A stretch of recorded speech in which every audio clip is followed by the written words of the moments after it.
flip it. Good evening. My name is Volker Telljohann. I work at the IRIS in Emilia-Romagna. I I deal with industrial relations and all the aspects that have to do with the authorizations of industrial relations. For many of you, I was also involved in this project of Philcoms, where I took care of the research part of this project. And in this case, the research had to do with developing a questionnaire and the circulation and the processing of the information. We received back about 50 questionnaires, which were filled out during these 5 workshops that were carried out within this project. So, in average, I would say a response of 10 questionnaires per workshop. It is not a very large number, obviously, but in light of the topic, it is an important return from a qualitative standpoint. It was not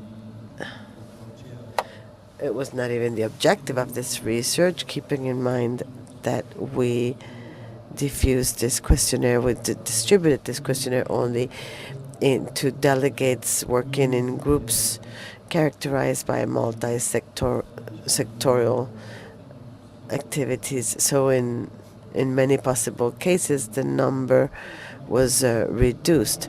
Now, with regard to these questionnaires, we tried to analyze the problems and obstacles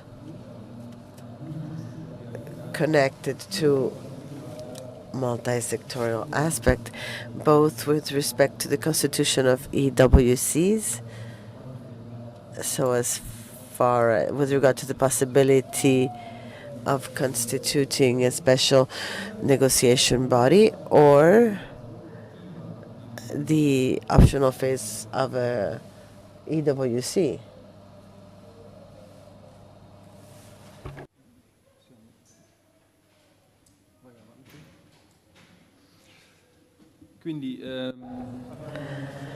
So we collected 50 questionnaires, and I must say that as far as the response is concerned, we have to also assess the type of multinationals that were involved.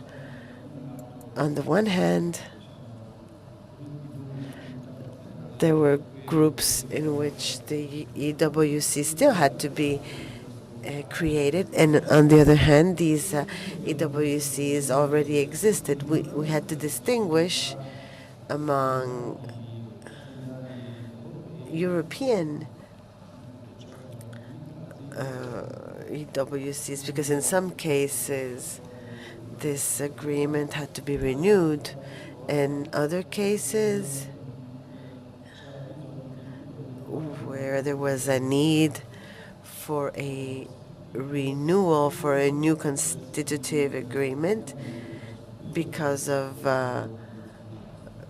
some processes of change within the structure. Therefore, since we wanted to analyze these obstacles, the main theory was that with regard to obstacles, there are substantially 3 types of obstacles. 2 types connected to objective problems. Therefore, the first problem has to do with data collection with respect to the structure of multinational and multisectorial groups. So this operation is even more complex. The other objective problem is the one to object all the trade union structures that exist in the several countries or establishments that are part of this multisectorial groups. Aside from these objective problems, we also have, well, we could envisage some problems connected to subjectivity, therefore connected to the action of the players that are involved in these processes. One of the main obstacles, well, it's quite taken for granted, is probably represented from the attitude of the management. So there were some issues connected to this theory. And then, of course, the resistance of the management in some cases can be taken for granted. Anyhow, we can also anticipate a problem connected to the relations among these structures, representative structures, and the trade unions that represent the workers.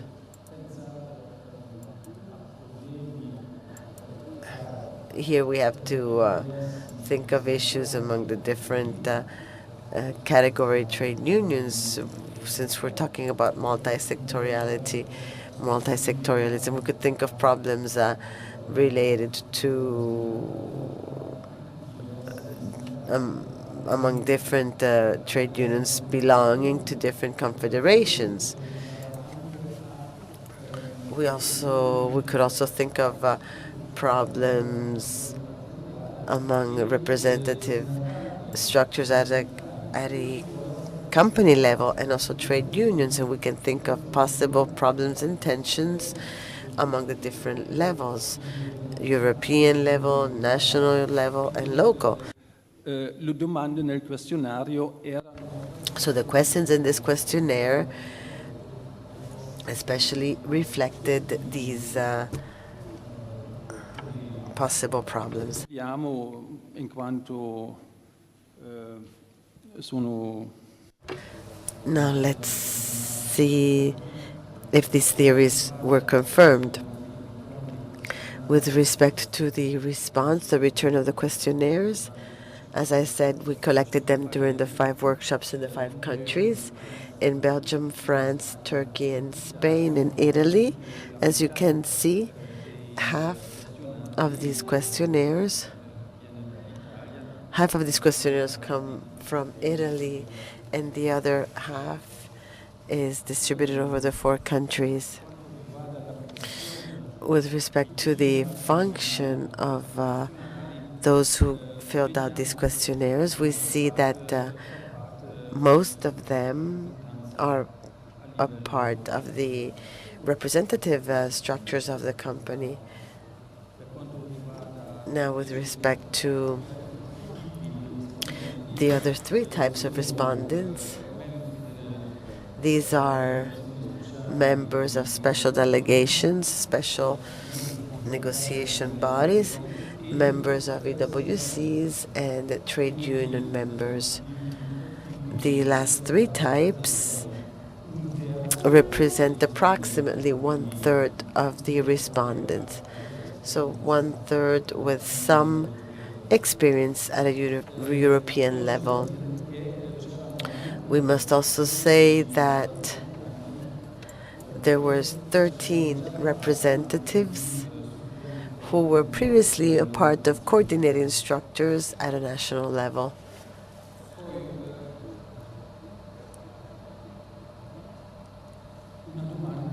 A question,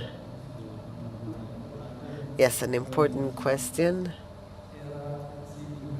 was if in case of more productive sites or affiliated sites, if there was a group coordination at a national level. We have an indication here, a first significant response that is not positive, unfortunately, because in half of the cases, such coordination at a national level did not exist.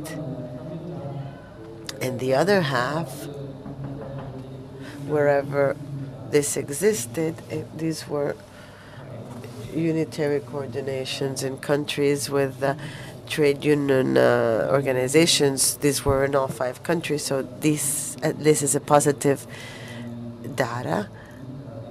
That these coordination were unitary, and the minority were coordinations of just simply one trade union. And then another more important information among these last cases where there is a coordination at a national level, there was only in 5 cases there was a coordination, an intersectorial coordination. So this information should also make us reflect.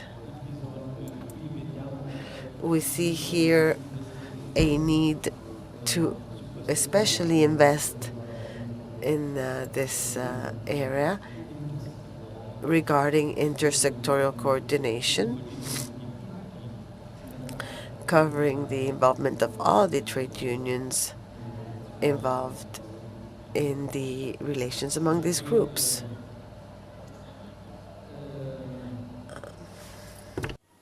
Un'altra domanda riguardava proprio, diciamo, Another question had to do with the possible existence of national alliances among the representatives, the workers' representatives, and the central management, which could pose obstacles or serve as obstacles in during the possible setup of an EWC, because as you all know,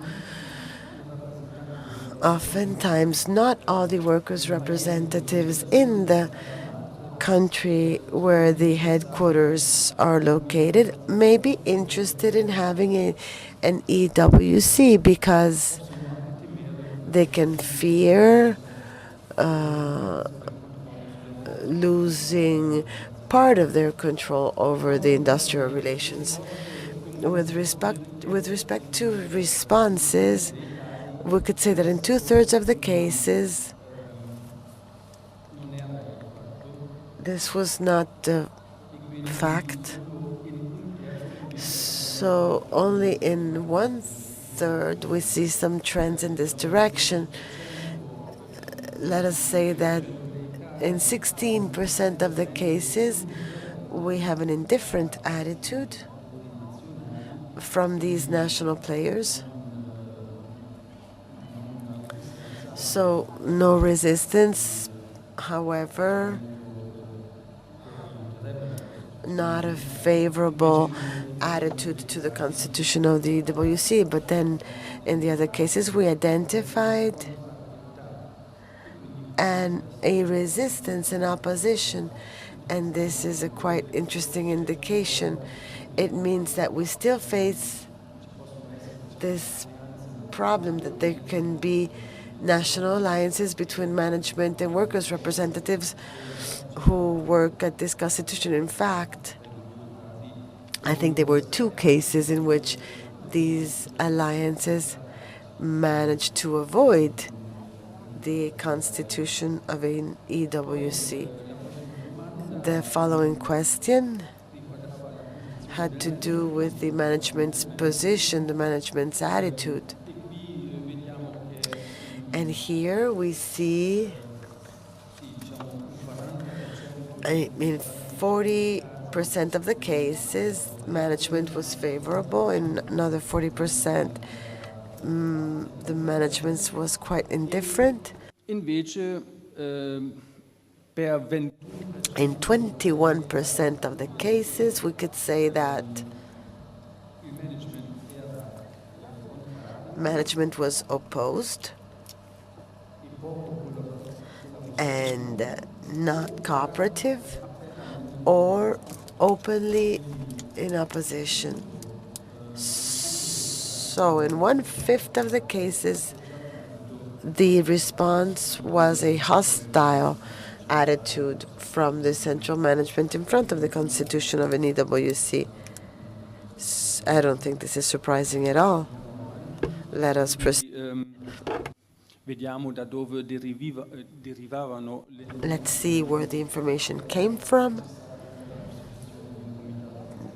to constitute an EWC. In most of the cases, the information was provided by management in order to constitute an EWC. Questa è una cosa che prevede la direttiva. This is something that is set forth in the directive, so it is normal for management to provide this information. But we also know that management often refused to supply this information.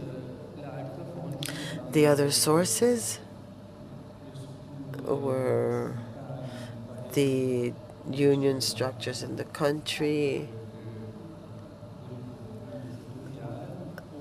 where the headquarters of the multisectoral group is located, or representative structures working in the country where the headquarters are located. In other cases, the information were provided by the European delegation. As a result,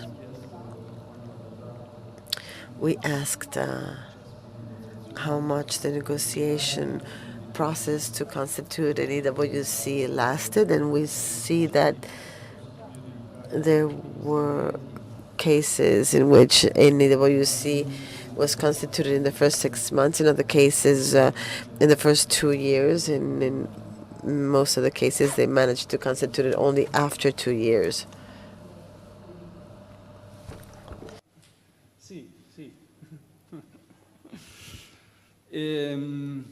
Poi, altra domanda molto importante. Another very important question has to do with the unionization of the members of the delegation special bodies, negotiation bodies. And we see that a problem here lies on the fact that only a minority of the delegates was unionized, with all the consequences that this can entail for the constitution of an EWC and also for the negotiation of a constitutive agreement that is positive or less positive. Then we proceed with respect to the presence of the union representatives. This result is quite comforting. In the vast majority of the cases, we have the presence of this union representative in the DSN, and so we can say, after looking at these results, that the greatest obstacle to the constitution of an EWC, at least based on what emerged from the questionnaire, is the management attitude. And we have two aspects here, or two tools used by the management.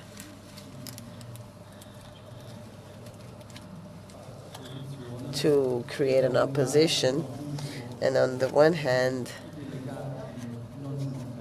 we have the non-unionized delegates, especially in countries with a weak unionization, and they take advantage of this fact and by sending their own representatives to the special delegations, special negotiation body. But there are some cases in which there's an open pressure on certain unions. We're talking about the 5 unionized countries, and it is clear that management can also find more adequate or less adequate unions. So there were cases in which the management attempted to avoid the participation of some representatives who belonged to specific unions.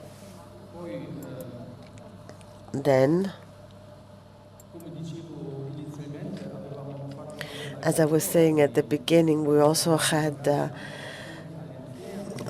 established other theories. We thought that internal factors to the work, the labor work, and in their structures, there could be causes for the non-constitutional special delegations of the special negotiation bodies, but I must say that this was not confirmed in no case. So it did not emerge that there were actually problems among different category unions or among unions belonging to different confederations or at different levels or countries. So this is the positive information that is on the side of the workers and their representative structures. There was no indication of specific or particular problems.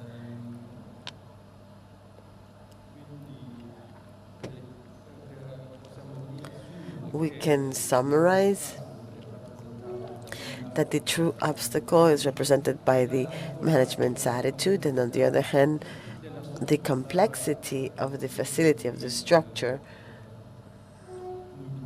of the multinational and multisectorial groups.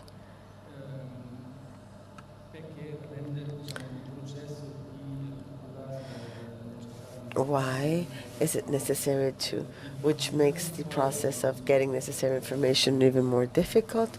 And we saw that there are other problems related to the position of the delegate. Somebody spoke also about the fact that there was never a formation, the training of the delegates, which would have been necessary, as you can imagine. Training is more important as the structure of multinational is more complex. And we were also mentioning the knowledge or lack of language knowledge. And there's another aspect, which in this case has to do with the case of the trade unions, which usually represent the final phase. Sometimes these unions were not represented, and this was also due to the fact that their weight, as far as workers registered, was not enough, because the proportion was too small, and when it was about setting up an SNB, there was not enough weight for a representation in the SNB. So this too is a problem, and we should question ourselves about the solutions to overcome this type of problem.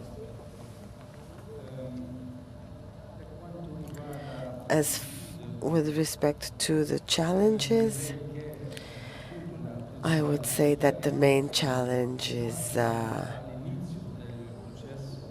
the beginning of the process of constitution of an EWC to do an accurate assessment of the establishments, of the facilities, and of the union structures that are present at these facilities. The other challenge has to do with what we already said many times, this need to create at a European level and since the beginning, to avoid tensions which can then come up, to work for a greater syndicalization of the work, unionization of the workers, and guarantee training. This is especially applicable to delegates with no experience. What starting points can we identify to develop some strategies to face these problems? I especially see three tools. The first two are related to the new directive. So therefore they concern a better use of the new rights that are set forth in Directive 2009/38. If these rights are used more effectively, both with respect to the SNB, so insist more on the obligation on the part of the companies to supply the necessary information to constitute an SNB, request training courses, and of course insist on a union presence. With respect to the functioning, the operational phase of the EWC, here too I would start from this right, which was very much highlighted in this new directive. This right, or rather obligation, of the EWC members to inform their representative at a national level, and wherever there may be no representatives, to inform the authorities. Therefore, use this obligation to create coordination structures at a national level, because at this point, this becomes a request that can be based on this obligation that is set forth by the European directive. And the third tool that I can identify, which was already mentioned, use the transnational agreements to create coordination structures at a transnational level as well as multisectorial. With regard to the second point that I mentioned, the obligation to provide information to national delegates or to national authorities, would have to develop some interface mechanisms among the EWC and the structures for a national representation. Here we can identify some cases. I will also refer to some cases or some experiences that we know about through literature. A possibility would be to foresee some meetings of some members or many members of the EWCs of the country with all the company delegates in their country.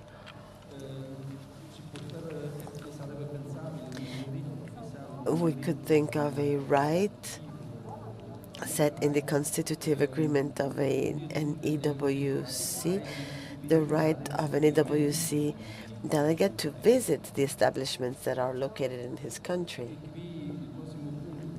The following point, and here I'm referring to a specific case, a German group called Freudenberg, which already in 2005 in its constitutive agreement set the right to training encounters of the representatives from different visions of national level to give input, provide input to the EWC delegates. So we must also keep in mind this aspect. So not only the fact that after an EWC meeting, the EWC must inform its delegates, but also the preparation of an EWC meeting, there must be a possibility for national delegates to provide an input to their EWC members. And this right was anticipated for the different divisions. So here too, we are at the level of intersectoriality. We could also speak of the right of the committee to care for the countries that are not represented in the EWC, because just as some trade unions may not be represented, it has happened in the past that many countries were left out of the European Workers' Committee. Other interface mechanisms, And I refer to another case here, the case of Veolia,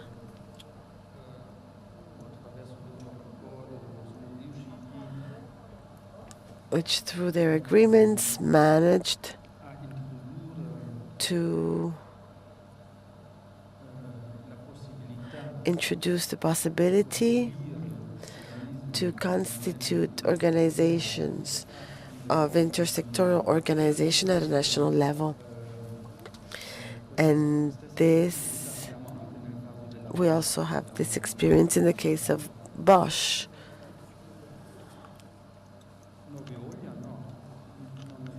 No, Veolia is not German. Always in the case of Bosch, we also have the possibility of constituting working groups. In the case of Bosch, it was also by division. So we have this possibility of favoring the in-depth analysis at a sectorial level. Bosch also foresees specific meetings at a national level among members of the EWCs and national delegates, specific meetings on specific occasions, for example, in case of restructuring processes. This instrument is often used.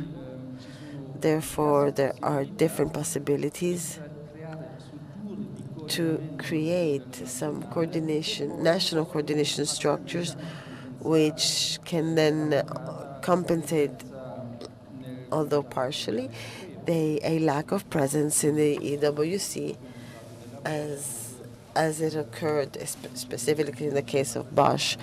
There's no representative of the commerce unions. So when it has to be like a second best solution, so to speak, when you cannot be representative at a level of EWC, at least we must create effective structures at a national level to compensate for this lack.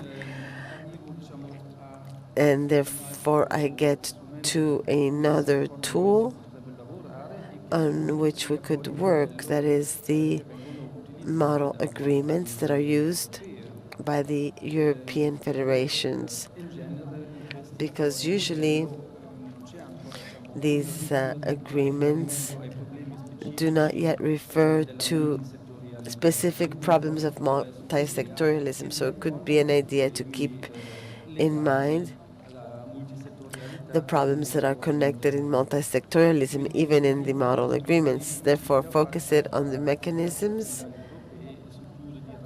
and the structure of representation at a national level.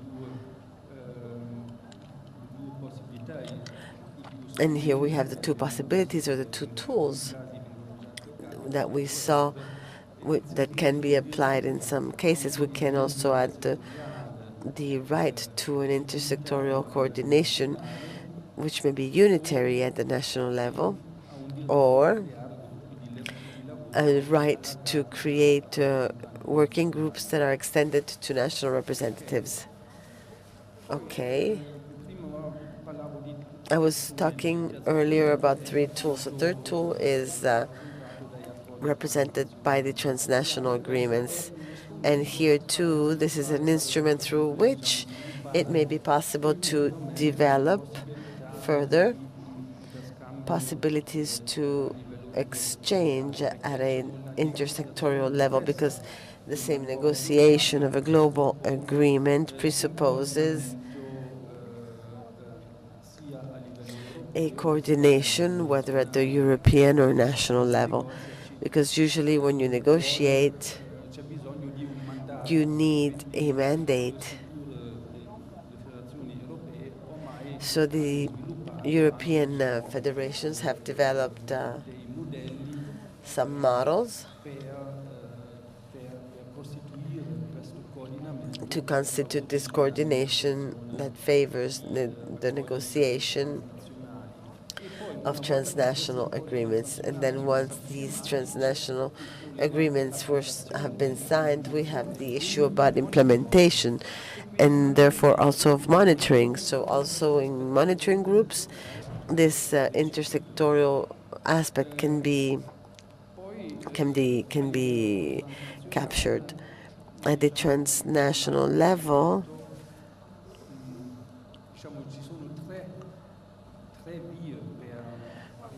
there are three ways to get to a transnational coordination. The first one is the transnational agreements. In other cases, the extension of a positive experience regarding industrial relations that are constructive and that exist at a national level, and an extension at the European level, as the one we have, for example, in the Danone case, or in France, the case of Volkswagen, where some world committees were also constituted, or also in the case of Bosch,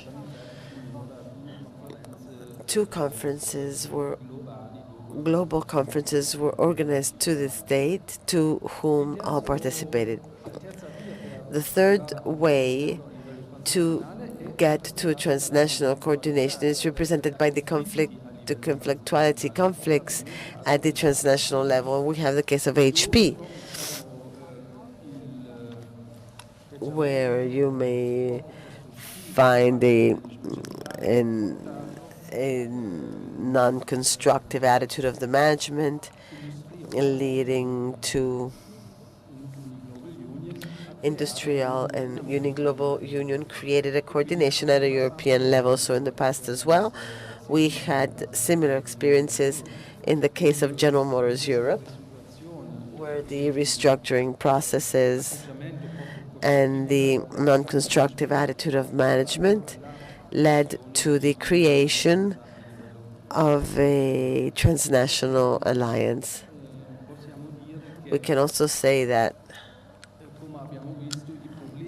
as we saw, the problems and the challenges of the multisectorial groups are more or less the same that are also found in the other groups. What distinguishes these cases is just the fact that the complexity further increases. So it becomes more difficult to gather information, to carry out the union work.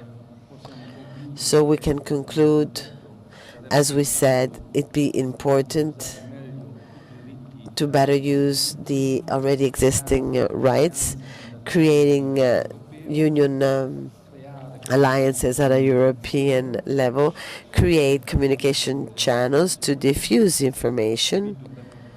And here we'd have to truly include a greater or better use of internet, and especially intranet. And the only instrument would be the development of model agreements, which keep in mind the multisectorial context.